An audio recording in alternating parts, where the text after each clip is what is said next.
in the night. Did you hear the bump in the night? In the night. Bump in the night. In the night. Bump in the night. Did you hear the bump in the night? In the night. Bump in the night.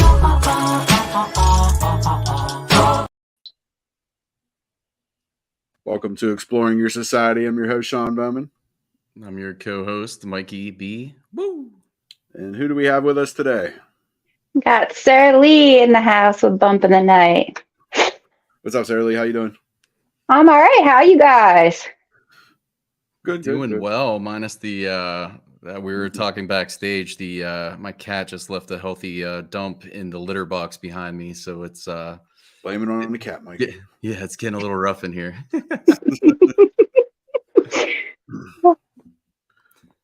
So tell us about what you're doing in the paranormal field.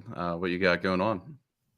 So I am hitting up quite a few of the bucket lists lately. Farthest I've traveled would be out to Indiana. Hit up a couple different places there. Was at the Monroe House and Old Blackford County Jail recently. Definitely felt a connection between those two places. So it was really cool to hit one up one night and the other one the other night. Looking to kind of go back there with the team and do a whole weekend where we've got both places for both nights so that we can split up and divide and conquer and see those connections between the two places. So looking The jail's forward right to across that. from the street, right? Yeah, it is. It's like Monroe House is on one corner and Blackford County Jail sits catty corner on the other corner there. So, yep, can walk. Yeah, awesome. Yeah, we're actually hitting up the Monroe House for a whole weekend in October. So, Awesome. Yeah. Awesome. Yeah, we've been Awesome. to Monroe once before. We've never been to the jail though, but me and Jen were actually talking about maybe booking the jail next year with both at the same time. Yeah, it would be cool because, like I said, I definitely kind of felt some connections and talked to the owner, and he said that one of the wardens or sheriffs from the county jail lived in the Monroe House for some time, and would have passed away in the Monroe House. So yeah, it was definitely cool. This person right here, it says Facebook user. How much? That's actually Jay Paul. Hi, Jay. Jay actually, I was talking Jay. to Jay at Hillview, and he told me about that supposedly the warden or something used to live there. Yeah. We had bells that fell from cabinetry out in the kitchen that we could not explain. I mean, the biggest skeptic, one of my other brothers, Dave, he looked at me, couldn't explain it at all. And like I said, he is huge skeptic and was like, whoa, blown away from that kind of thing happening. So we couldn't explain it. Did anybody crawl up in the hole in the basement? They were going to throw me to do that. I kind of straddled, crawled up the ladder and straddled that little spot. But I'm like, oh boy, if I get back in there, I don't know if I'm coming back. I don't know if I can make it back out. So, but yeah, that's why I'd like to get back out there too, to do a whole session probably back in there. Yeah. How many people when you are have something on your weird happen, it's easy to get out of the hole. Trust me. Yeah, I bet. Yeah. Just tell me there's a clown back there, and I'll be out. Yeah. How many people are on your team? So there are about 7 or 8, but there's pretty much a core group of 4 or 5 of us that are active that go out to the different places. So, and it's nice to have that little intimate group at most of these places, even if they're huge. So, yep. Yeah, we run into the same thing. We have 7 members in our group, and sometimes you get to a location, it's really difficult just based on the size of the location. Like we did the Hinsdale house, that was back in March or so. and Right. it's a very small location, and Yep. usually you can go outside, and you can split up, but it was so cold and it was snowing. It was miserable. We, Yeah, I was just gonna. we actually had more than 7 people at that one too. Oh yeah, I forgot. Yeah, I think we had what, like 9, I think. Because we had a Randall was there, and yeah. Yeah. So, yeah, I mean, Keeping having a each big other group is warm. good, but at the same time, you can run into complications for sure, depending Yeah. on the location. Yeah, familiar with the Hinsdale house. You really don't want more than like 6 kind of in that one, but I'm sure Yeah. in March there wasn't, if you weren't able to go outside, keeping each other warm and whatnot, I'm sure. So Yeah. I think we went out for like maybe 20 minutes for a Well, session. we did the giving tree at the beginning, and then Okay. later on we went to the pond, me, you, and Randall and Hannah or whatever. Yeah. We did get some activity out there though, despite it being absolutely god awful freezing. Brutal out, yeah. Right. Yeah, I was going to say what kind of activity you guys all have out there. I'm familiar with the Hinsdale. I've been there a few times. Well, the main activity we got outside was, you know how in the Dandy story they talked about the kids seeing the woman dancing at the far end of the pond. So we set a REM pod up out there, and it wasn't going off at all. Wasn't going off, and I just said, the kids that lived here said that they saw a woman dancing, and everyone described you differently, your face differently. I want to see you dance. Can you dance at the edge of the pond? And the REM pod just started going crazy. Yeah, Awesome. So that was pretty cool. And we did a session in the house, and we got to speak with the house itself, just asking questions, and came through as a female. One of the cool things I thought that we got was we left the camera running in the house when we went up to the tree, and on the camera you see it looks like a hand that comes around the camera when no one else was in the house. It was almost like cool. this, just like a couple fingers going like this, and then it went down.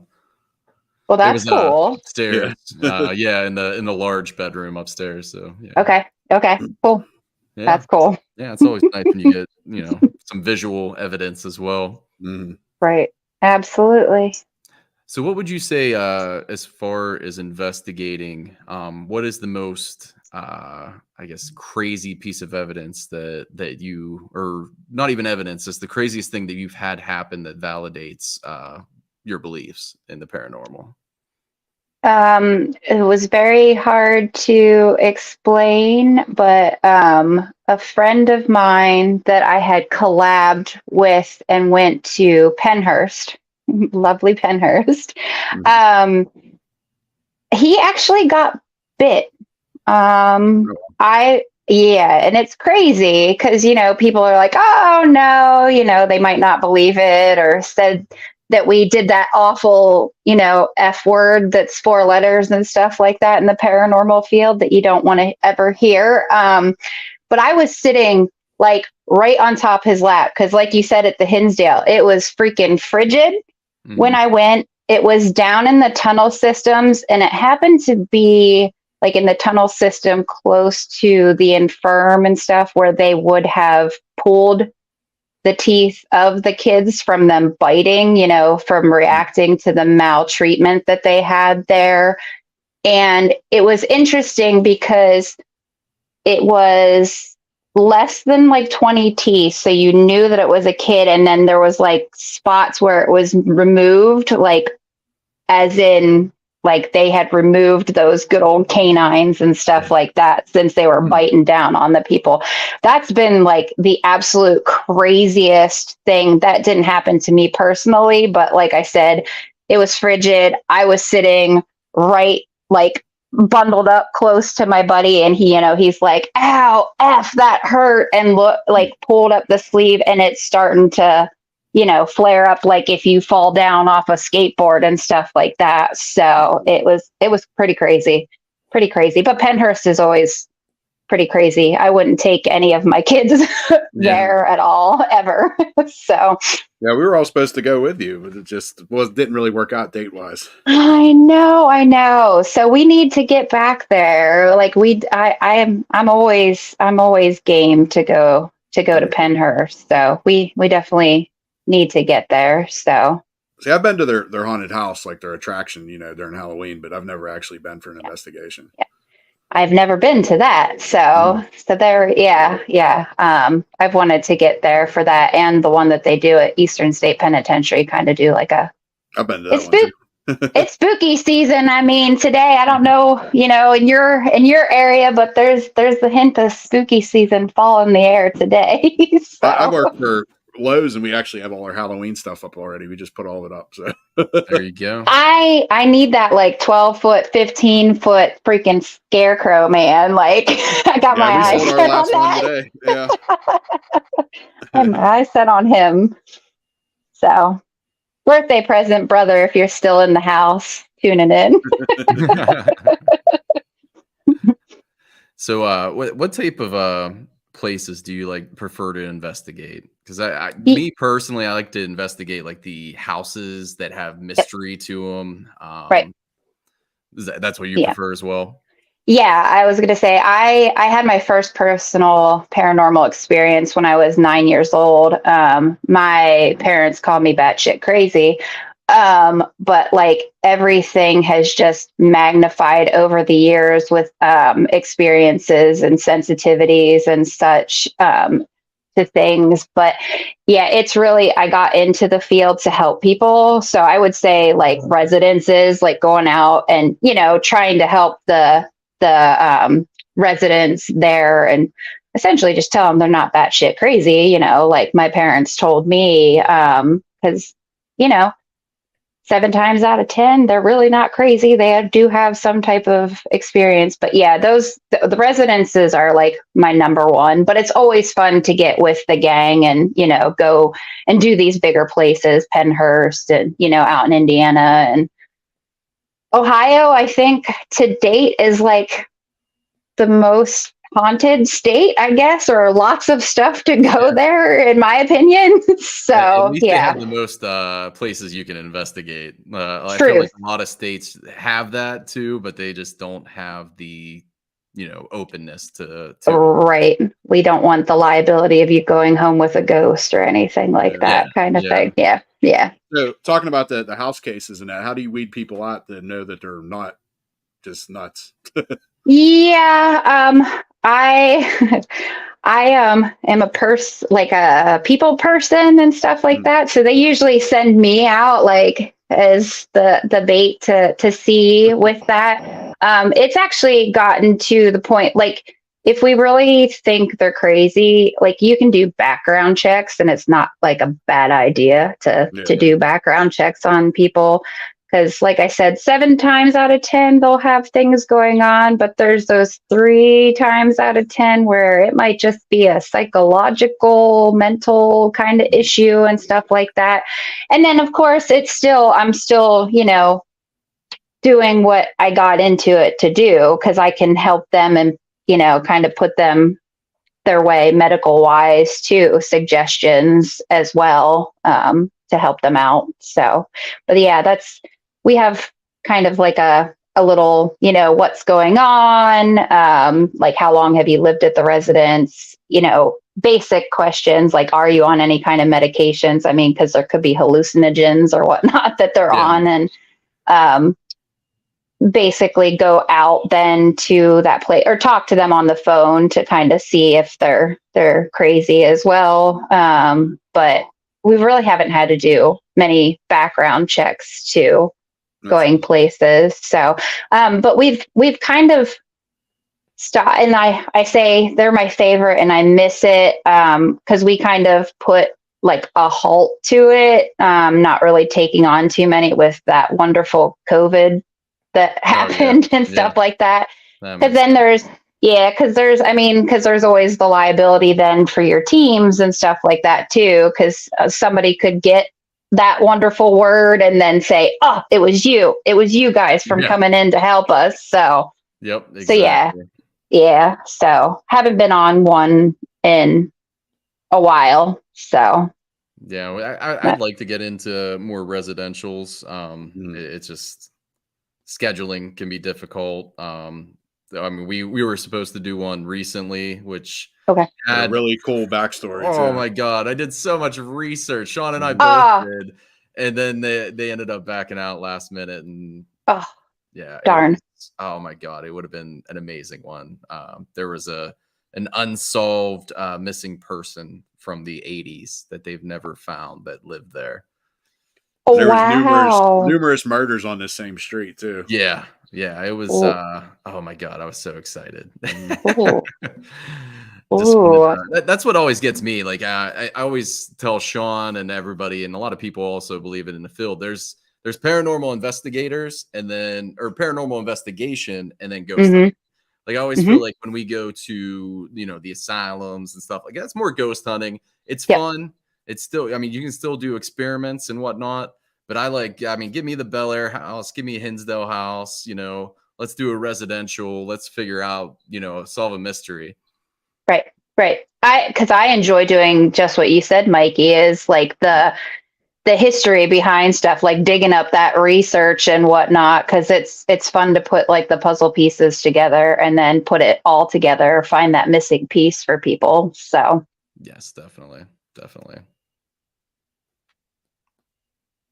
Sean, What's up? you looked like you were gonna say something, so I didn't say anything. I don't want to cut you off, so I always like hold back, try to hold back. Don't hold back, baby. Let it out. Whip that sucker out. Get it. I don't know. I know you do a lot of residentials and some of the bigger ones. Do you do any conventions or anything too? we have not started doing conventions. I attend a bunch of the conventions, but as my team, we have not done a convention recently either. But I would love to, because I would like to get out my out their way. Like I'm the rogue paranormal teammate. I'm in the center of the state, and they're more out to the western part of the state. So I'd love to go do a conference out at like West Virginia Penitentiary and OSR and that kind of stuff. So because I would love to get our name out a little bit more now that we are out of this wonderful pandemic. At least I hope so. Fingers crossed. But yeah, it's always fun to connect with other people of like-mindedness, going to those places. So it's always cool to chill, and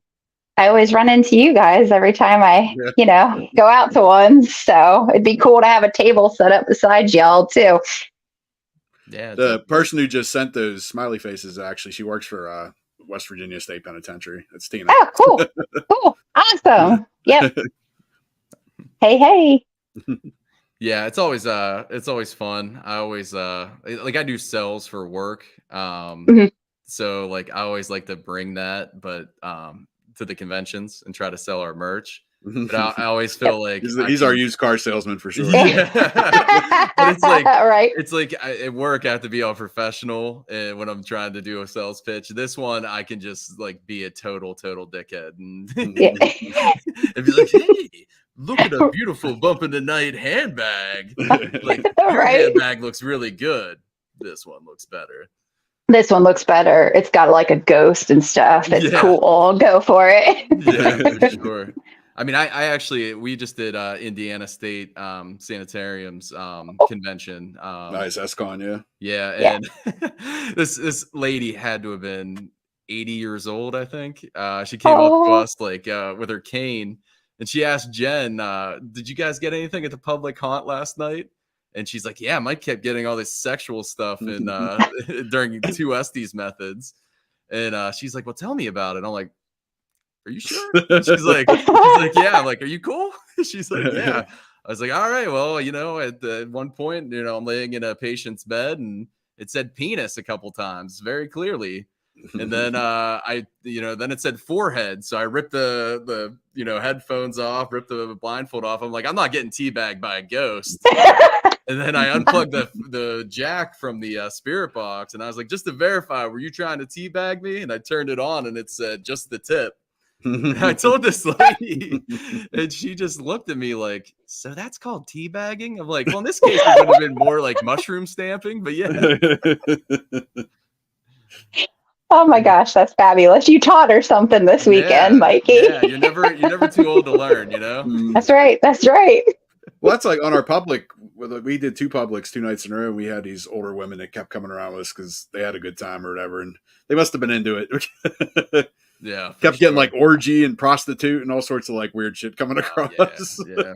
Gee, I always get the sexual stuff, and Jen always gets the angry people. That's kind of it's probably the energy you 2 put off. That's why. Yeah, bring that sexual energy, baby. I was just gonna say, is it like of the male variety, or like was it just the males that were getting hit up in that kind of department? Or because like I don't remember any of that kind of stuff happening when I was at ISS. So. I don't know. Yeah, it was just me this case. I mean, I've had stuff happen that like we did a documentary on trans out. Bell Mansion. I forgot about that. Oh, okay. Nick was in here earlier. What's up, Nick? If you're still in here. Yeah, we had 2 spirits come through the spirit box, indicating that I forget what all they said, but they were indicating they were having sex on this gurney, and it's like this disgusting gurney with fluids all dried up all over it.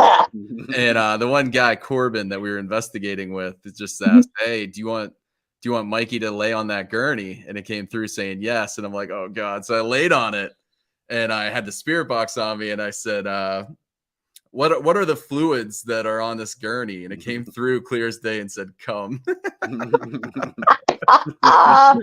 Nice. Actually, I lie. I think it was at ISS. So I did ISS in Randolph in a weekend, and with my guys, and it was just the 3 guys and me. You know, big campus. I think we were walking through, it was the men's floor. I think it's like the 4th floor there. And I looked back at my teammate. I was like, "Did you just touch my ass?" You know, he's like, no, you know, like, and I was just still learning them and stuff like that. And it did, like, my butt got grabbed, and I was like, "Are you sure?" And he's like, no, like, we're both married. No, wasn't us, you know, that kind of thing. So, but yeah, never had like teabagging. Oh yeah. Well, in the hole in Monroe, in Monroe House, I had my balls grabbed. Mm-hmm. Oh, geez. That's what I said. When something scares you while you're in there, you jump out very quickly. That's why. All right. Your experience. Yeah. Nice. I don't get that much attention in real life. Yeah. I like to get it. Yeah. The ghosts have it going for you. It's all good. Yeah. It's wild. Yeah. I have Do you have any investigations coming up? I am headed, collaboration, got an invite from a team to go to the Octagon House. Ooh, nice. In Ohio this weekend. So I got this weekend. And then, if she's still in the house from West Virginia Penitentiary, I'm going to try and come out to that con, September 9th, I think. So, yep. Cool. Yeah. Yay. See, like I said, I always run into you guys, and we always try to collab on going someplace together. So, but nice. I don't think there's anything else huge coming up. Always got to do something for spooky months, but it's going to be crazy here, spooky month again this year. And then I have a milestone birthday coming up too. Nice. So spooky month will be taken up by that. I have a feeling. So, have you been to the Octagon House yet? I have not. No, I have not been there. It is so amazing because literally, awesome. You can sit at the bottom of the spiral staircase and just look up, and like all the rooms are open because it's like a circle, and you'll see just stuff walking around. Within a full apparition there. Yeah. And within the first 2 minutes we were there, I set up my camera. And like, I want to say 2 minutes after I set up my camera, we legit heard someone choking, like an old man choking to death. And like, I mean, it was clear as day. There was no spirit box on or anything. Right. Wow. Yeah. It's a wild place. You don't want to go with too many people though. I'd probably keep it somewhat limited because it is a smaller location. Yeah. I one night, I think there's tops like 6 or 7 of us, and then the following night there's only going to be the 4 of us. So we're doing it the whole entire weekend. So that's what we did too. Yeah, cool. Cool. Yay, I look forward to it now. Yeah, definitely. I think we're actually supposed to be going back there beginning of November. I know Troy was lining something up, which Troy's in the chat right now, so he probably would know. But I think beginning of November we're going back. Cool. Yeah, I'll let you know, and I'll hit you guys up if if you guys get out there in November. I'll say I'm coming along. Yeah, it's an amazing place. I mean, we captured the thing that sucked about the choking part. We had a bunch of EMF pumps on, so my camera kind of caught it, but not really. Right. The EM was too loud. Right. You better work it, Troy. Work it. Troy there. I was gonna say, is that Troy? He's working on it. Awesome. Sean, we need to figure out a way that it doesn't say Facebook user. That's on the user. The user has to give permission to let you use your name. Come on, guys. Get that permission going. Come on, Troy. Come on, Troy. Of all people, come on. That's why I keep my phone over here, because I can look and see who actually is talking, because I can go on the actual Facebook thing, and it tells me. That's cool. Yeah, I usually do that. I just kind of forgot about it. Yeah. You were distracted by that cat shit over there, dude. It kind of dissipated a little bit, but I'm not gonna lie. The first 10 minutes, it was just straight cat shit. It was just brutal. So, would you prefer cat shit or Leo shit? Oh, well, I would say probably cat shit, just because it's in a litter box and it doesn't, it disguises the scent somewhat. But yeah, both are pretty bad. That was an awesome question, Sean. You never know what I'm going to ask. Like to keep Mikey on his toes. For sure. That's right. Sure. That's right.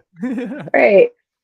What is this comment? Hey, girl, I'm melting. It's 100 with a heat index of 109. That's Sarah replying to Tina, it says. Oh, shit. Nice. Nice. I thought someone was hitting on one of us. Right. That's a very weird pickup line. Especially after talking about cat shit and baby shit. I know. Damn. Nothing gets you going. I mean, we were talking about teabagging earlier, so right.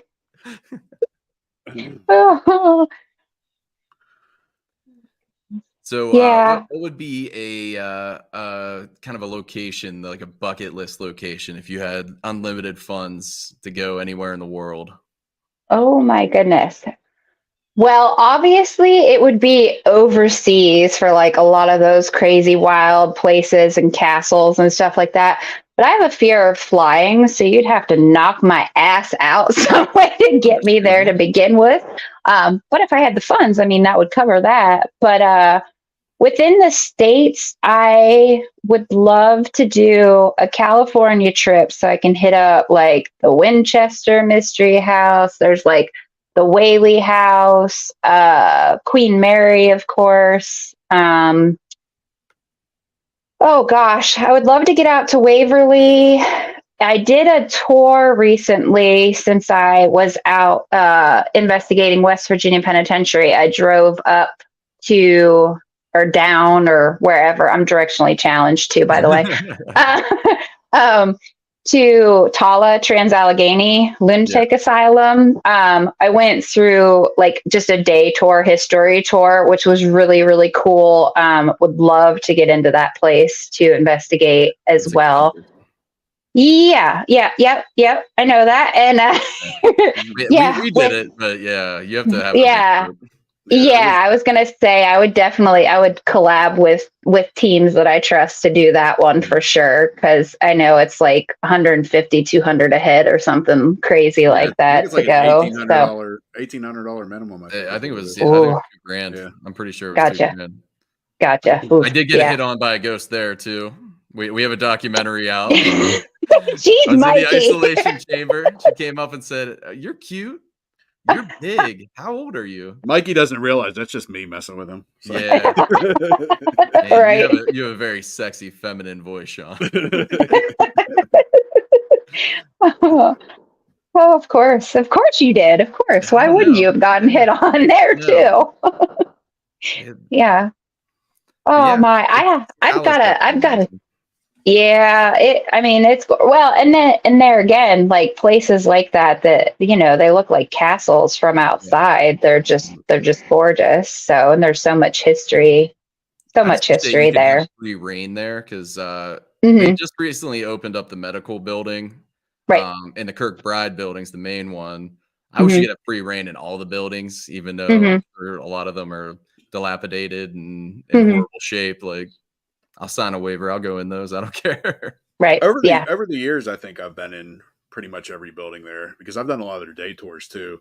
You Yeah. can go Okay. like in the women's ward and stuff like that. They even had a farm tour that you used to be able to go on, which would take you up through the graveyard and all that, and you can see the new asylum on top of the hill. Right. Right.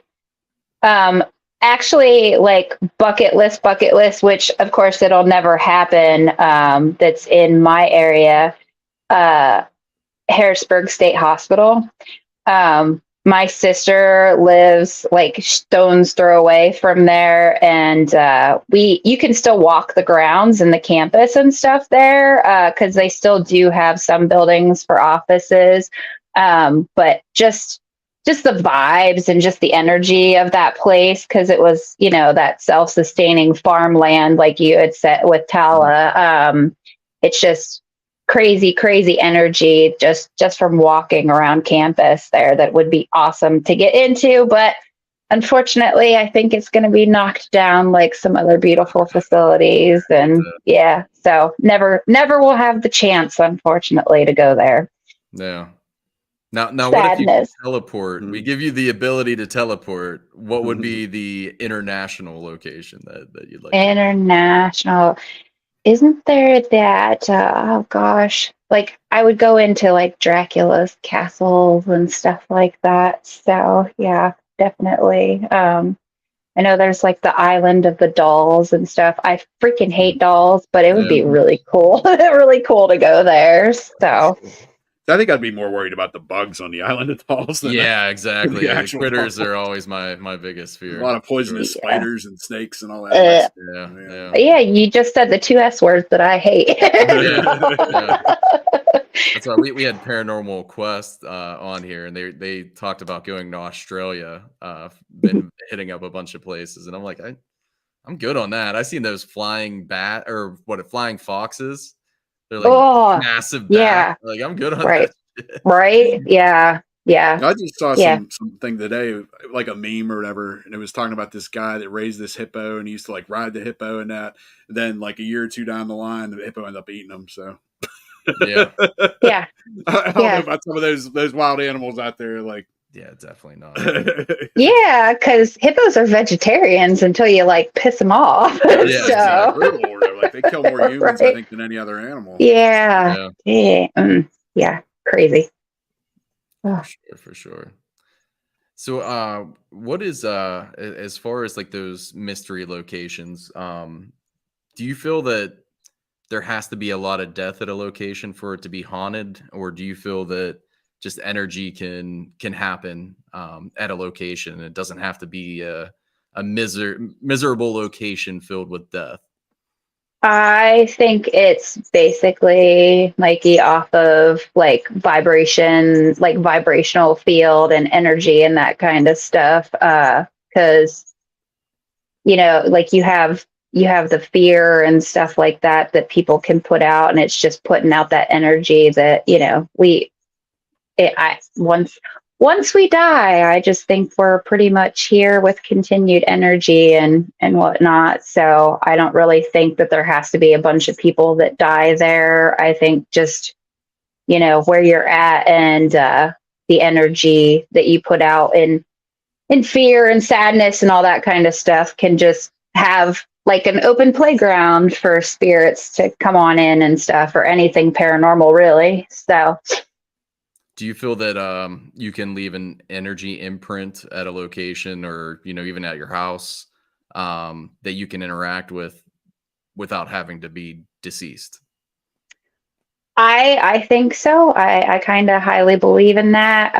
I think that's along the lines of like a residual type energy where you're just kind of playing that thing over and over again. So you're just putting an imprint like on the house that you're living in and stuff like that. Like I said, with mental illness and all that kind of stuff, like, you could be in a really bad spot and just kind of leave like a negative imprint on there. And, somebody comes through your door and they can totally feel that, I'm sure. Mhm. So yeah, leave the good old, leave the bad, bad energy or whatever happened at work. Yeah. Like definitely leave that there. So yeah, makes sense. Yep. Now, do you believe in like inhuman energy? I know everyone throws out the D word, but not necessarily demons, but just energy that was never human before. So I will tell you, 9 times out of 10, if you are an asshole in life, you're an asshole in death. So yeah, I really think that there is the possibility of, just like I said, like leaving that negative imprint energy. You don't have to be deceased or anything, but something inhuman, or it can just be created by somebody's living energy that they're leaving that imprint. It totally can be created. But yeah, the D word is super rare. So that's my opinion on that. I mean, don't come running after me and stuff like that. But I mean, we get it a lot. I mean, we got it at ISS a couple times through the spirit box. That's where we get it everywhere, it seems like. Yeah, and it just seems like it's a possibility that there's an attachment, but at the same time, I feel that there may be inhuman energy out there that might be negative, and it wants to instill fear on a group of people. So they have to classify themselves as something, so they just throw out the D word. Yep. Right. Oh yeah. Yeah. Now, I'm not discrediting that there may actually be demons and demonic energy. I just feel like it's very common, it seems like. Right. I mean, I was raised Catholic, so there obviously is that D word and stuff like that. You know what? Weird world. Like most of us were, and then we're doing this shit that like we're not really supposed to believe in or whatever, and do that kind of stuff. But I actually, Mikey, I did not go to an investigation that I was supposed to attend at the beginning of this year because I got the flu really bad, and it put me down. But like I knew being sick that I was a weakness, and I had kind of like visions and that there was something that was an elemental there, and they did say that they saw some fuzzy something or other, and that it did tell them like elemental through like SDs, through apps, and then like they heard it audibly and caught it, I believe, on EVP. So yeah, there definitely is the potential of something that's not of this plane that can definitely happen, but it's not the D word most of the time. Have you had any location end up affecting you at all? Like when I went to Hinsdale, the night that we stayed there, like the 2 days after, I actually ended up having panic attacks. That's what I was wondering if anything ever affected you. Hinsdale. I like projectile vomited. Yep. Wow. Yeah. Because I was demanding that whatever it was that I had felt, and it was up in that large bedroom that you got the camera thing, that it told me what its name was so that I could address it better. And it just the energy just kept getting real. And it affected me. And then it affected a teammate also. Like he had a lot of crazy shit happen for like 2 weeks after. being there and stuff. So yeah. We got in a big team fight right after the first time we Ooh. went there. Like all of us like got into it. Ooh. Oh yeah. That house definitely, it speaks volumes and affects people for sure. Sean had some stuff happen too. We did a documentary on the Bel Air house, and after we interviewed Kristen, the owner, Sean, I forget what weren't you like? You woke up naked trying to pee on your wall or some shit. What was it? It wasn't all that dramatic. What was it? No, Jen wanted me to do that. Like, he gets up and pisses demon on the wall or something. It starts steaming and stuff. No, I actually something in your bedroom. You got lost, and there was a couple different things that happened. One thing is Jen was having nightmares, and she was like seeing, like, she didn't go to Bel Air with me that time. She was like afraid to go the first time, which actually the first time I went there, I saw possession at Bel Air. But she was having a nightmare, and she kept seeing something like above me in a nightmare.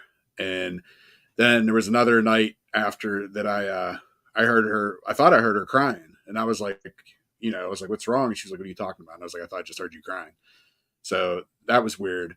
And then the thing that Mikey's talking about is I'm in the bedroom right now, but the bedroom used to be set up different. And the bed was over here, and I don't know, you could see the doors right here. Mm-hmm. And I was over here in the bedroom, and I was sleeping on that side of the bed, and she was on this side of the bed. And I got up in the middle of the night, and I ended up over here by the wall on the other side, like feeling the wall, trying to get out of the bedroom. I didn't know where the fuck I was. And it was like, I didn't know where the hell I was. And she like woke up, and she's like, what are you doing?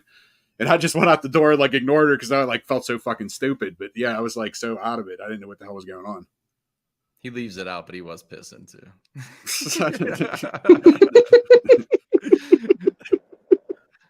So have you ever witnessed like I've witnessed the possession too at one point before I even started investigating. Have you ever witnessed anything like that, an oppression or a possession?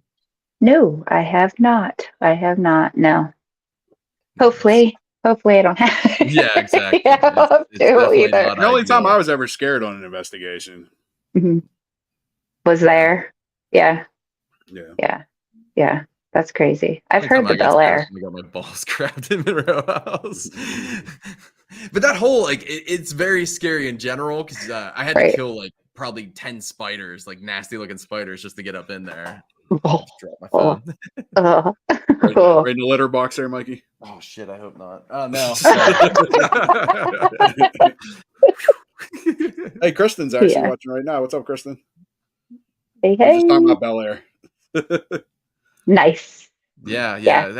Have you done Bel Air House at all? I was gonna say I've not been. No. Nope. It's one where you have to go for both nights. We found that while we'll get activity the first night, it's not as much as the second. It's like one of our former members always said, it's like the house studies you the first night, and then it lashes out the second. I just sent that to you telepathically because I was going to be like, is it like the spirits are like learning you or like getting a feel for you and stuff. Yeah. And then by the second night, they're like, all right, come on over, have a drink with us, kind of thing. Yeah. I kind of feel that's like that's how Octagon House was too. Because the first night wasn't as active as the second night. It's because I brought that energy the second night, baby. Right. Gets hit on everywhere. I don't think I got hit on at the Octagon House, but we haven't reviewed our evidence yet. There you go. Mikey has a succubus attached to him, probably. Right. Oh, goodness. But no, I do get an attachment sometimes. Even at ISS, it came through at one point and said attachment. And the couple we were investigating with asked who would you come attached to, and it said Mikey. So, but you always have that Tony Caruso, whatever. Always with you too. One from my house. I haven't got him in a while though. He kind of dissipated, I guess. Right. Now, do you think it's? Oh, go ahead. No, you go. No, you're good. No, you were. I was going to say, as far as the attachment, do you think it's like from a place, or do you think do you have that belief in like the deceased loved ones, like they're following you as like a guide or a protector or whatever in the field? I feel like it can be either. In Mhm. the case that he's talking about with Tony, Mhm. I feel like I got it actually in my house. Okay. Because my wife and I kept hearing, we'd be downstairs working out, we'd hear like people running upstairs, and our cat would be down here with us. And this was before we had our kid. Mhm. Obviously, we wouldn't leave him upstairs by himself anyways because Mhm. he's 2. Right. Mhm. But we'd always hear stuff. Then we're upstairs. We'd always hear, shit moving around down here in the basement. Mhm. And the one day during the pandemic, I was working from home, and I kept hearing stuff just going crazy. It was like 9 in the morning. And I'm like, I'm going down there on my lunch break and with the spirit box. And that's the first time I got Tony to come through. And it was very clear. And then we ended up getting him at Hillview at the Bel Air house. And it was all, that one was through someone else's spirit box. So it wasn't just, through my Right. spirit box. Right. Got him at a couple, Trans Allegheny, he came through. It was actually after the girl hit on me in the isolation chamber. Oh, okay. But yeah, it kind of dissipated Inspiration after that. House too. Did you say that one? Or? Did he come through in the Inspiration I House? thought he did. I can't remember. I don't know. The Inspiration House was weird though, because we had one of the psychics that comes on our streams. Mhm. She said that even before we investigated, Phil, our one teammate, took a picture at the Inspiration House, and she commented on it saying, "You guys are going to encounter a trickster. Don't give him any names. Don't give him anything, but he's going Okay. to try to trick you." And we didn't see the comment until after we investigated. Mhm. And we kept getting all these names from prior locations, like Walter Shepard from Dar Mine, We were getting Okay. Emily Davis from the Bel Air house, a couple other, Jacob Hetherington from the Bel Air house, Okay. just all these ones. And then I swear you had Tony Caruso too. At I Inspiration. probably did. I don't recall. Mhm. Unfortunately, I deleted all my footage from there, so Oh, that kind of sucked. We'll have to go back. That's another one. If you're in Ohio, that Okay. place, very positive energy. Yeah. Mhm. We nothing to fear. It's more of an Airbnb that just happens to be haunted. There is a Oh, okay. museum like in there though that doesn't have cursed objects in it. Like I actually held a possessed doll in there, and we actually got some responses through the doll. Yeah. Okay. We did a session in there, but but nothing dark really happened to us while we were there. Yeah. We did hear Emily Okay. Davis from the Bel Air house, and we were like, "Ooh, that's not a good one." Phil was freaked out about that. Yeah. Right. Yeah, that's kind of crazy getting names from other places like Yeah. coming through. And Emily's the Interesting. spirit that Not a little girl. yeah, potentially gave, put the person into possession when Sean was there. Mhm. So Interesting. yeah, if you like that dark stuff, Bel Air house for sure, for sure. Cool. I'd kind of compare it actually to Monroe because Monroe reminds me of similar. Yeah, Mhm. yeah, similar Has a darkness. darker energy. Yeah. I think the Mhm. Hinsdale as well. If we would have Yeah. went, I think we'd have to go with less people. Well, I went that other time with Sue and Ken. Me and Jen went. Yeah, And the only thing that I really remember that time was up in that same bedroom you were talking about where the closet is with the mirror. Me and Ken went in Mhm. there, and I kept trying to get stuff to come through the mirrors, like come through that mirror, come through the bedroom mirror. And I was like, I'm going to take some pictures, come through the mirror. I'm going to take your picture. And I got 2 different pictures, and the one looks like a vampire or something with like a mohawk. And then like the other one was like real creepy looking too. Both the pictures were real creepy, and it was in the mirror. And like I was in complete darkness when I took them, but you see like 2 faces in the mirror. So another thing too with Hinsdale, which actually just at ISS we just got this talking about names jumping from place to place. oh yeah, There's supposed to be somebody named Zeb that's supposed to be at Hinsdale, and actually Jeff was in here earlier. I don't know if he still is, but Jeff Fenton was in here earlier. Jeff was the one that told me everything about this, and the guy was called the Soul Collector too. And we talked about it at Hinsdale. We had some stuff come up with it at Hinsdale, and then we were just at ISS just now. Mikey, you want to tell her what happened in the laundry room? yeah. We were in a room where it's the room where they would discard the clothes for the tuberculosis patients. So it's like you go in there, you know which one I'm talking about. That has like, I think I know. clothes. Yeah. Oh, yeah. And Which Jeff, if you're still listening, we wanted to tell you about this. We never got to talk to you when we were there. Cool. Yeah, I mean, it started out like Troy and I saw, like, we went dark and we saw this red. Just I don't even know how to describe it. It just was like the ceiling was red in one spot, and it was like a red hue, I guess. And we started running. And I question phone apps, but this one is like too hard to question. It was necrophonic too, so it's a little bit more. Okay. Yeah. And I forget what we asked, but it started saying Zeb, Zeb, Zeb. And I think Sean asked Zeb, did you come here with someone? I think it said yes. Then he said, did you come here with Jeff? And it said yes. And then and then he said, just to verify that it's really you, can you give us Jeff's last name? And it said Fent. Clear as day. Yeah. Wow. Yeah, it was pretty wild. Wow. That is wild, because for Zeb, what did you say is still known as like a soul collector and stuff like that, to go to ISS. I mean, they use that for a nursing home too, correct? At one point. Yeah. Ooh, okay. Yeah, that's crazy. Yeah, it was pretty wild. But yeah, I think we got Zeb somewhere else too. I don't remember. I can't think off the top of my head where, but yeah, I think it was potentially following Troy. Okay. I don't remember what location we were at though. Yeah, because Troy was with us too when this was going on.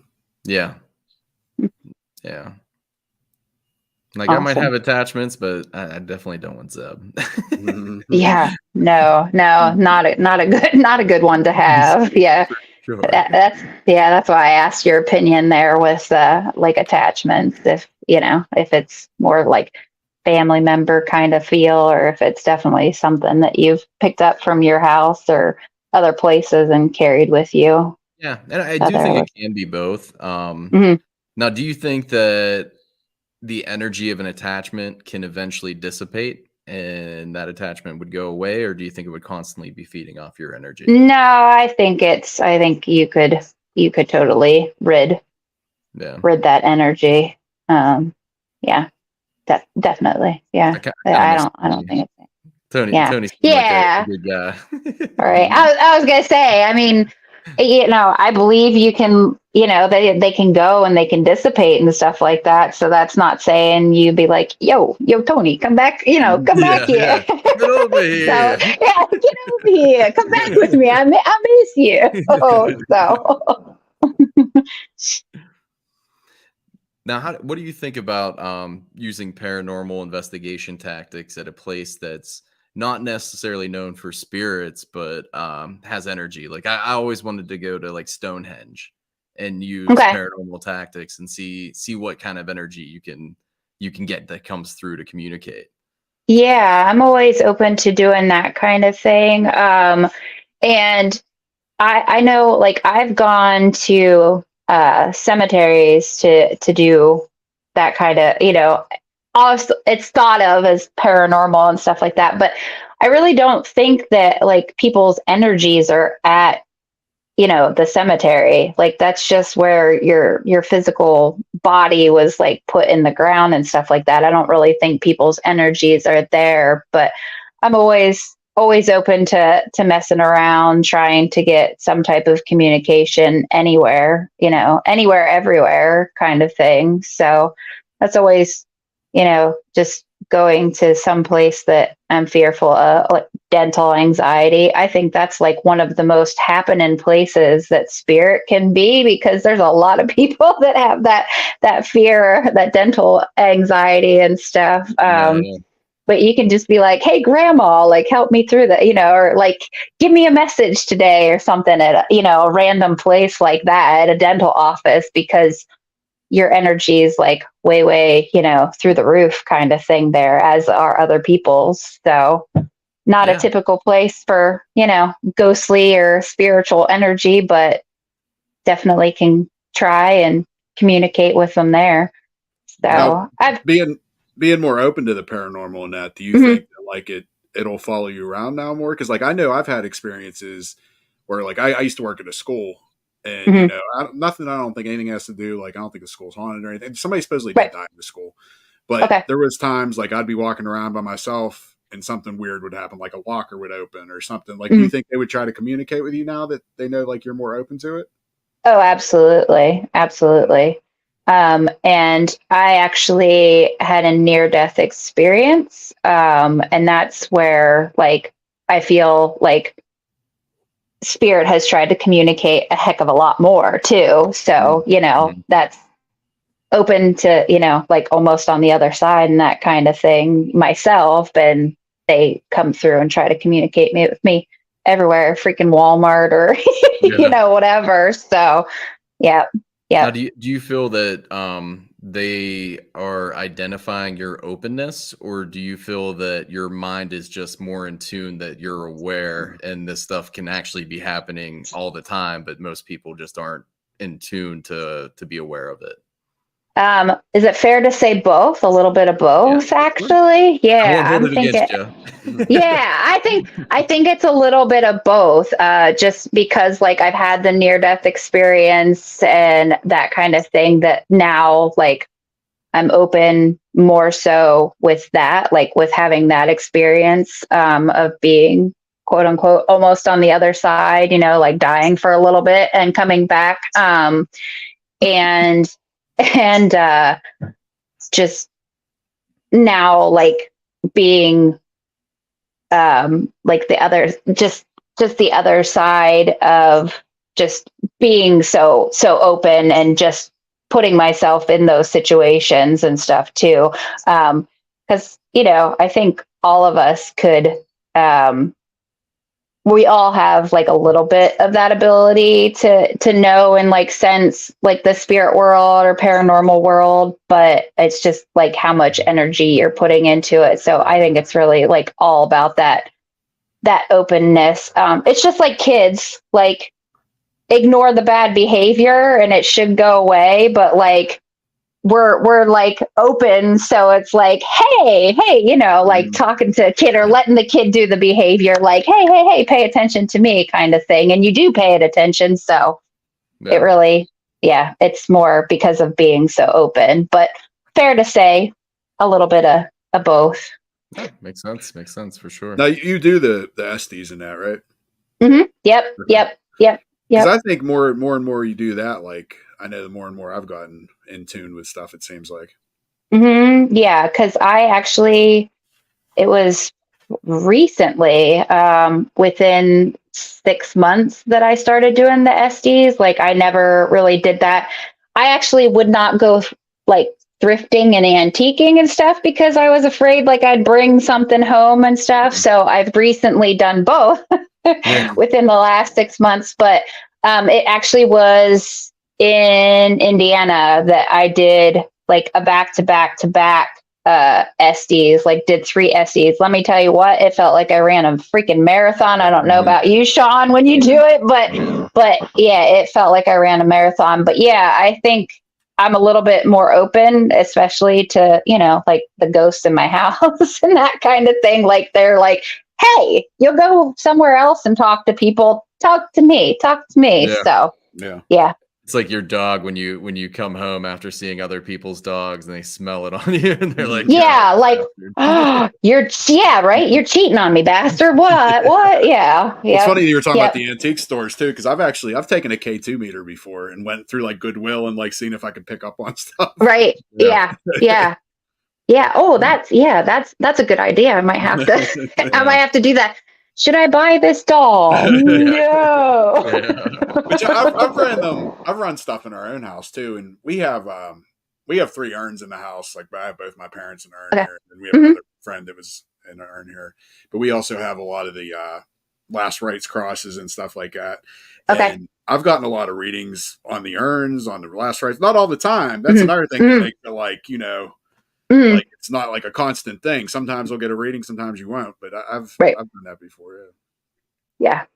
I have a friend that's really into like crucifixes, last rites, if you can get a hold of them for cheap, rosaries and that stuff. And I did pick up, there was actually a pair of oddities. They had like, there was a morgue gurney, and my sister's just like flipping through stickers and shit that's sitting on top of them. Like, girl, how are you doing that? But I picked up a last rites kit for my friend from there. And I sat it in the back of my van, and let me tell you what, like there was some feels for a week having that. I like saged the shit out of it. I'm like, what is your address? Like PayPal me, Venmo me the money, because I need to send it to you stat. Like I don't want I don't want this any more than the day that I've had it. So yeah. Yeah, it makes sense for sure. Yeah, I'm actually banned from doing anything in my house now. So gotcha. Yeah. No satanic twister for you, Mikey? No. Once you get the 2-year-old, the satanic twister, you got to put it away. You know? All right. Yeah. So, are you into anything like doing rituals or anything, like to bring about energy or? Not really to bring about energy. I mean, I kind of believe it's all about the intention and stuff behind things in investigating. And I believe in like Palo Santo or sage cleansings and that kind of thing of the house. Like anybody that comes in, I'll be saging and stuff like that because I don't know what they got going on in their life. I don't really need that energy left behind. If one of the kids is sick or anything like that. So I wouldn't really call it like a ritual, but like after the kids are sick, or if I've got people in here and not wanting their energy to dwell behind, or have my sister and my brother stay over and stuff like that. Yes, I do. I sage after y'all leave. Know this. This now. No offenses. Hopefully none taken. But yeah, I do that. Like just to cleanse and balance things out. Now, saying that you were raised Catholic, do you practice Catholicism anymore? Or? No, I just kind of consider myself spiritual. So, I mean, Lucifer was a fallen angel and stuff like that. So, it's just spiritual is kind of what I consider myself now. I do not. No, I don't. I might light on fire if I went into a Catholic church anytime soon now. So, yeah, because we've actually had people on the podcast in the past that are, devout Catholics, and that's fine. Right. It's kind of weird how the crossover works in the field, because I know we've had a couple people on that think that no matter what you're interacting with, that energy is a demon. Yeah, it doesn't matter. It's just a deceiver. Right. So it's kind of a unique. Yeah. Because I know, like I gave the example. Have you ever been to Hillview Manor? Yeah. Yes. Well, I walked through there once. I haven't like flat out investigated, but I've walked through. They have a former patient there, Mary Virginia, and she's like always the sweetest energy ever. And I'm like, there's no way that Mary Virginia is a demon. Yeah. They actually bring Santa Claus in every year to visit her room during Christmas time. Oh, that's so sweet. Yeah, so it's definitely I just can't believe that that's a negative energy. Right. I'm gonna hit this light switch since I'm outside. No worries. Our lighting ain't the greatest sometimes. Yeah, for sure not. At Bel Air, our lighting was pretty rough. Yeah. I was gonna say, not that that's much better. I look like I don't know, in some sauna, red room or some crap now. Spooky vibe going on there. Yeah, our lighting at Bel Air was rough. It's hard because we actually did an in-person podcast, and they're always fun doing them live. It's fun, but it's so hard with sound and everything. Yeah. There's so many different variables, and we were kind of rushing to get ready. Because it was on a Friday. I don't know. It was on a Wednesday. Weekday. It was on a Wednesday. So like I got out of work. I'm like, I gotta rush there and do it. And it makes it complicated for sure. I don't even think I ended up going to work the next day. We should have just stayed out there and investigated. Dude, I told you I brought a change of clothes just in case. Like I wasn't gonna miss work, but I was Do you guys have like a book, like a little black book of all the places you've been? Like, I feel like I need to do that, but to joggle my mind as to like all the places I've been to and to tally how many times I've been there, crazy to think. External hard drive that acts like that with all my, Oh, that's cool. That's cool. Yeah, because we always try. I've been trying very hard to get our next documentary out. We're almost done. With I investigated an antique store and by myself, and then Sean and Troy and Phil were out at ISS, and this was last year. Yeah, and we connected through our StreamYard app that we're using now. We did a remote Estes method where I did it from where I was at, and they asked questions, and then Sean I don't know how the hell we got reception, because we were just at ISS and the reception. Yeah, for sure. Yeah, it is for sure horrible. But you guys did pick strategic locations. Fifth floor, and I forget. The commercial building had Wi-Fi, I think, in it. Yeah. It was last year I was at ISS, so I kind of remember bits and parts of it. Is there a tunnel system there too? There's two different tunnel entrances. Got them crane spiders all through it. Yeah. Yes. Yeah. Sprickets or whatever. Jen didn't go in the tunnels. I didn't go in the tunnels this time, but I went in them last time. I almost ran face first into a bat the second time. We went at the end of the night to walk. There were so many bats, man. Oh, it was ridiculous. And that one almost hit me. Like it was, perched. And the tunnels, there's not much, headroom. And I'm walking, and I'm like literally probably like this far away from a bat just hitting me right in the forehead. So I had ghost teabagging me, almost had a bat teabagging me. It was a good weekend. Right. Oh my gosh. Yeah, I've had that one time a bat almost, decking me. I'm always like, hey, like trying to get them to fly somewhere else. And then my girl Tina, she loves the sky puppies, so she's all like, oh, leave them alone. And I'm like, no, I'm good. I prefer not to have them. Yeah, Madison, I had that one fly at me, and then what was the other one? Anchorage. I had one hit me in the head at Anchorage. That one got me.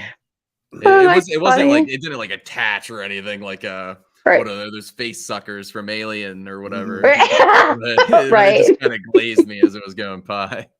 Right.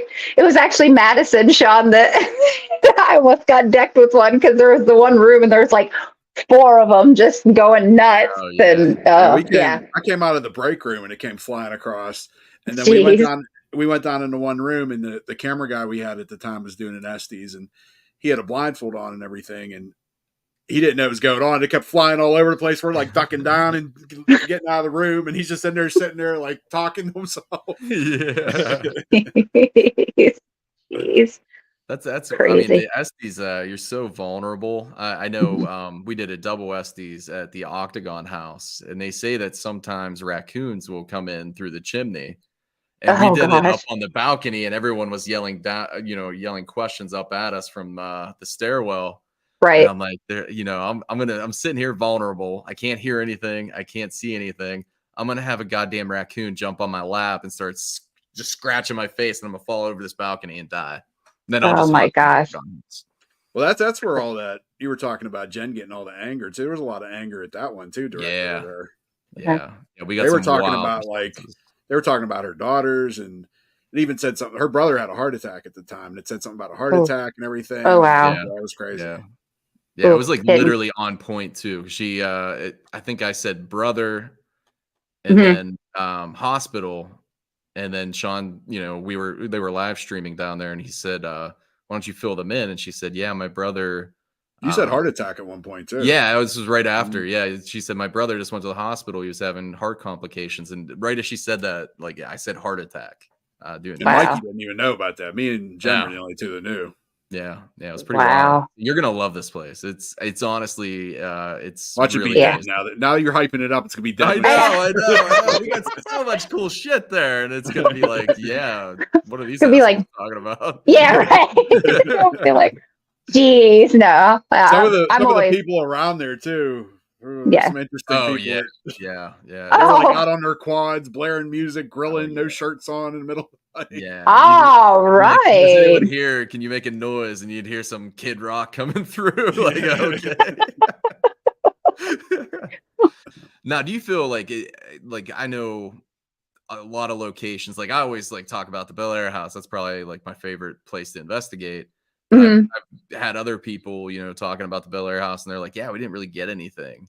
Mhm. What do you think? Do you think places like have certain variables, like the elements and the timing and the energy you bring? Like, how do you feel about that? And Yeah. Very much. I was gonna actually just say about it's always I'll be fine if the Octagon House lets me down, Mikey. If it lets me down, I will.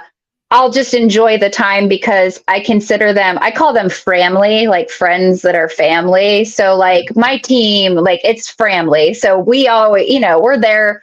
We shoot the shit and all that kind of stuff. So it's very much I think about the energy that like anybody takes into that place. So like if you're going to be absolutely negative and be like, "Oh yeah, we aren't going to get anything." Then like not going to get anything, that kind so you're just setting yourself like I said earlier, it's all about intentions. Like you set the intention behind to be respectful to these people, you call them out by name, you're bound to have something happen. It's all about the energy. I think that people take. We're very much a fun group of people. Well, I like to think so. but we're kind just of awesome. yeah, we're kind of awesome, because that's honestly when we get like our class class A EVPs. I'm trying to put it all together. Is when we're just like in the headquarters or what we set up as headquarters, just shooting the shit and stuff. Because they're like, oh yeah, we want to get in on that fun. So yeah, I do. I think it's all about the energy. So yeah, talking about that was like even at Bel Air or whatever when we did our Thanksgiving thing and we were all just like dancing and singing and freaking April was acting nuts and oh yeah, right. We had all sorts of crazy shit happen during that time. This was during the day too. Yeah, and one of the things is like she was talking to the S box like it's like hello, and it came through a dial tone like it was a phone through the S box, which I was crazy. And then another thing that happened is all the lights in the living room flicked on and off, like as she was acting nuts, like shut the fuck up, yeah. And then we had Marcus from Hillview, or not Hillview, from Greenville. I don't know if you know Marcus, but his energy. I met him. Yeah. Oh yeah. Yeah. Which we love Marcus. But yeah, he's hyper for sure. Yeah. Oh yeah, I can appreciate ADHD right here. I can appreciate it and go all the time. But actually, it was a girlfriend of mine. We went to the Shanley Hotel up in New York, and we were getting hits like through flashlights, through REM pods, and all this kind of stuff because I was saying, do you want to see Saralee dance? And there, like light activity everywhere for me to dance. And I'm like, oh geez, like Saralee can't twerk, but do you want me to see, do you want me to twerk? And it's like lighten it up. So, her and I are like butt bumping and stuff like that. And they were just like going nuts. And actually, it sounds like an old man that like going over with the review that because we said we're like, do you like Sheila's dump truck and stuff like that? Because and it was like, yes, I do. It was great. It was great. So I was like, all right, they're all about her. That's good, not me. That's awesome. But it was a good time. It was a good time though. Yeah. Yeah, I always feel it's the energy you bring, but also there can be other variables. Like, I mean, we've never officially been shut out, but we've had definitely some quiet nights. And like, for example, I mean, we had a quiet night at the House of Wills, and I think it's because we were just afraid we're gonna die here because it's in the middle of freaking downtown Cleveland and it's terrifying. Yeah. I think you were the only one that really had any activity at all. Yeah. we went to a location this past March, actually. And with March in Pennsylvania, it can be like yay, like hint of spring, or it can be freaking blizzard. And we got I think the real feel was like -18 or something like that because of the wind chill and stuff like that. And I was like, yeah, we didn't get a whole lot of stuff happen that night. I was like, the ghosts are freaking frigid too, because a lot, in the history tours of these places, they tell you it was hot as balls here in the summertime and it was frigid as all get out in the wintertime. And that's kind of what it had proved. They were pretty quiet because they were all bundled down, I'm sure. Yeah. So do you think it's because of the weather, or do you think it's because your energy in that weather, you weren't as hyped up as you would be in a warmer climate? Again, fair to say both, because we were not like as hyped up because we were freaking cold. And then maybe it was because of the elements, because, back in when they were there and stuff like that, just the elements and the weather and stuff would have affected them too. And I'm sure they were pretty quiet and not moving. So yeah, we're cursed with March as well. We've had many cold. I mean, Crescent was horrible. Wasn't like Hinsdale? Was Hinsdale in March? Yeah, I think so. I'm pretty sure it was in March too. So yeah, I mean, we have that curse. I think we should just throw out March investigations in general. Right. It's always miserable. And that was where it was. Buddy was Crescent. Was it Crescent? Okay. Yeah, it was Crescent. So yep. Two Marches ago was when we were at Crescent, and it was brutal. Crazy. Like, we ended up staying at Grand Midway Hotel after, and it took us like an hour and a half or something just to get back there because the roads were so bad. Oh yeah. Yeah, it was horrible. Yeah. Like you'd be like, "Oh, if there's anybody here, would you like to make a noise?" And it'd be like whoosh, because the wind's just going through the prison. Well, yeah, it sits up on that hill, and so I mean, it's like 15 degrees cooler just being up on that hill, even in the summertime. Because I went again this past June, I think. Yeah, and I mean. They all say I'm always cold. I'm the first one to put my sweatshirt on if it's below 70 degrees. So, I mean, I had my sweatshirt on that night, but I mean, it's colder. It sits up there on the hill. So you've got all the surroundings and the elements and stuff like that for sure. Definitely. Yeah. I feel like I get it in investigator mode because I'm usually cold too, but like when we're investigating, it's like, I don't know. I just get in the zone. I'm hyped up, ready to go. Right. And it can be Darmine. We were out in the snow in Darmine that time. Remember? Yeah, I didn't have my jacket zipped up or anything. I was like, I didn't think that was that bad actually. That time, I mean, it was chilly, but yeah, it wasn't too bad. I know some of our teammates were like, "It's so cold. Let's just end it." And I'm like, "No, we're getting good responses." And that just shows too, like it is the energy. It can be different anytime. So we just went to Darmine because that cold case fell through that we were talking about earlier. Yeah, and we didn't get any. Like, I mean, we got a little bit, but not much activity at all. But the first time we were there, it was booming. Yeah, so I don't remember. I don't remember anything actually. We had a couple millimeter hits. Me, Sage, and Nadia went in between a different time or whatever. Nadia's my daughter. And we had some weird shit happen there. Like we had, you don't know what Darmine is, do you? Nope. It's kind of like, I mean, it was a mine. There was this explosion in that, but the factory is pretty much the area that you like investigate. So we were in the factory area, and then there's this trail that goes by it, and it was, I don't know, probably 12:30 at night. And we heard this weird, like, whirring sound come flying down the trail, and we saw these lights coming. And it could have been like a bike or something, but why are you out at 12:30 at night by yourself going down this trail in the middle of the woods? So it was really weird. I feel like something else happened too. I know we got some of the, like, when you'll have like two things happen at once, which always like coincides with something. We had Sage was using dowsing rods, which I'm not a big fan of dowsing rods, but we were using something else too at the same time, and we got the same responses like out of both. I don't remember what the hell it was. But I know that was kind of cool too. Yeah, just perspective. Dora Mine was the second most tragic mining accident in the U.S. I think it was like 250 miners passed away. Okay. Yeah. Now, the Walter one that Mikey was talking about earlier too, he was one of the guys that died and never found his body. And we got some really cool like responses across the S box. Like Mikey was asking if Walter was here, and it says like, "I'm right here, Mike." Yeah. Oh, like clear as day. awesome. It's like one of my favorites. It was on a live too, so that was really cool. That's cool. Went through on the flashlight, doing the flashlight, and I think Grandpa kind of followed us around the area, and then we ended up at the top of the hill, and that's when I asked that. It was, right. That stuff kind of pulls at my heartstrings though too. Oh, yeah. Like when you get a response like that, and it's like, dude, I want to help you. Like I really want to help you. Oh, yeah. That's what my friend and I went there. Actually, I think it was before we investigated the first time.